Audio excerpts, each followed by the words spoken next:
Hello, hello, hello. This is Ross Vertel, faithful reader on the forums, and I really don't have much to say that Charlie really hasn't covered in the front page article for today. Does that mean I'm not going to try? If you don't think so, you don't know me. So, these three missions are kind of a down payment on the Delta Quadrant. We have a lot of Delta Quadrant missions that we got initially, but we don't have a lot with the big three, so to speak. Kazan, Hirogen, and Vidian. And it looks like that's being rectified with this set. Going through the missions one by one, we're going to start with the vanilla mission, which is, a nice mission. You solve it, you get points. With affiliations that we have, it seems like they'll be able to do it. It'll be a good addition to their decks. Looking at the Grid 316 mission. Again, I don't have the card in front of me. Please forgive me. But that space station mission where you can discard cards, equipment to get points.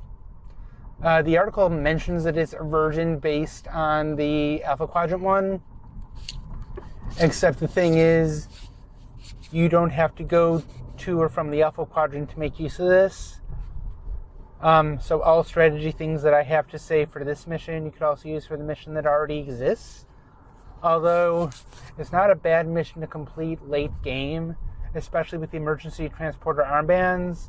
It's an equipment. If you don't use it to get your way past a dilemma, you can just use it to score an extra 5 points, which is never a bad thing. And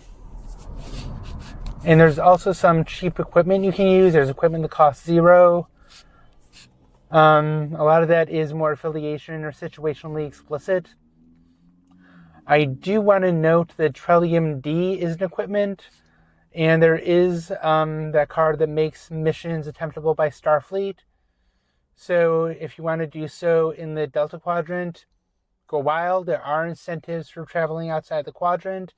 Don't know if you're interested in it, but if you are, go knock yourself out. But yeah, there's good uses for your equipment that haven't been used and you're not going to use for whatever reason. And that leads me to the ousting of the Warlord with Ilari. The article states that this is pretty much a ripoff, very much from Brute Force, which is also a Klingon mission. The thing is, Klingons already have Brute Force. The requirements still use this high strength and security. I believe this time they either have science or the other one has science and this one has leadership. Either way, there's a lot of skill overlap between the two.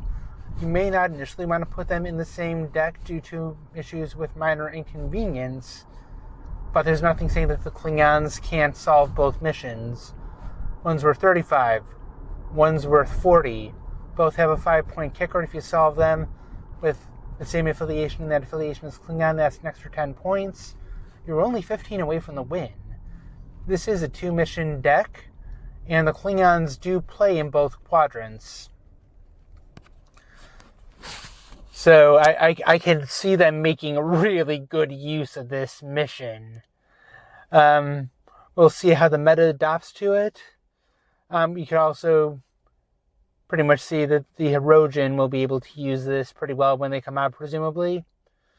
But yeah, 3 good missions as the Delta Quadrant takes shape. I do like that we're adding some variety to the Delta Quadrant. In addition, we're using things that are familiar to players, which helps make it so that they'll be more easily adopted. So really good job with this. It looks like we're getting a lot of missions in this set, which is never a bad thing, especially since we have 3 new groups that are joining.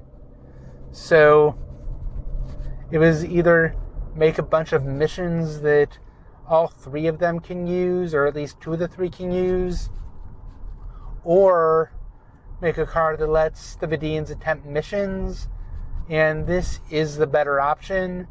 just makes cards stronger going forward. Any affiliation can attempt missions, or letting the Vidians glom onto missions is A, not creative, and B, makes it harder to design missions, because you need to see, okay, we do this, will this break Vidians? We already need to see if it breaks Starfleet.